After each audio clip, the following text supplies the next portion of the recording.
1 മിനിറ്റിൽ നേടാം 1 മാർക്ക്. അരുണിന് 50 വയസ്സും അഖിലിന് 18 വയസ്സും ഉണ്ട്. എത്ര വർഷം കഴിയുമ്പോഴാണ് അരുണിന്റെ പ്രായം അഖിലിന്റെ പ്രായത്തിന്റെ ഇരട്ടിയാകുന്നത്?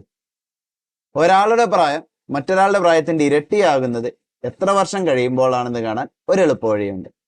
അതായത് വലിയ പ്രായത്തിൽ നിന്ന്, അതാണ് 50, 50ൽ നിന്ന് ചെറുതിന്റെ ഇരട്ടി കുറച്ചാൽ മതി. 18ന്റെ ഇരട്ടി 36 കുറച്ചാൽ മതി.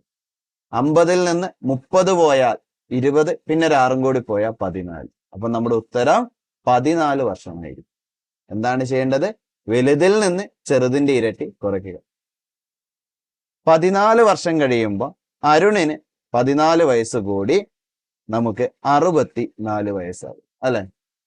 ഇനി 14 വർഷം കഴിയുമ്പോൾ അഖിലിന് 18നോട് 14 കൂടി 32 വയസ്സാകും. കണ്ടോ, 32ന്റെ ഇരട്ടിയാണ് 64.